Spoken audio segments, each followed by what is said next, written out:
تازه او ښکلی خبر ولسمشر غني او عبدالله هوکړې او جوړجاړي ته سره نږدې شوي دي. خو څنګه عبدالله په څه شي رضا شوی دی او ولې یې د ولسمشر غني غوښتنه منلې ده؟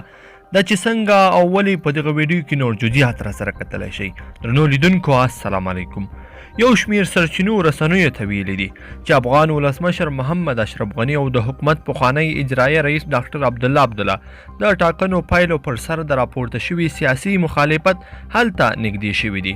د جنبش ګوند مرستیال او د عبدالله نږدې کس عبدالله قرلقس رسنیو ته ویلي دي چې د حکومت په کابینه کې 40% برخه او همدا ډول د مصالحې عالی شورا مسؤلیت هغه څه دي چې ولسمشر غني عبدالله ته وړاندیز کړی او عبدالله هم ورسره هوکړه کړې ده.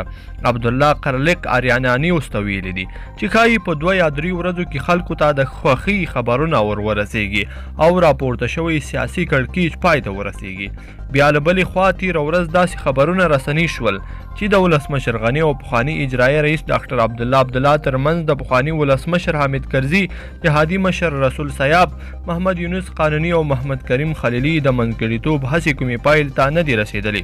د یادونې وړ ده چې ولسمشرۍ ماڼۍ د سیاسي کړکېچ د حل لپاره 15 ورځې نوې ټاکنې ځنډولې وي، خو تازه تېره ورځ ولسمشر غني د یو فرمان په اساس فضل محمود فضلي د چارو ادارې د لوی رئیس په توګه وټاکلو. درنو لیدونکو په دې هیله چې دا ویډیو به مو راسره تر پایه پورې کتلی وي.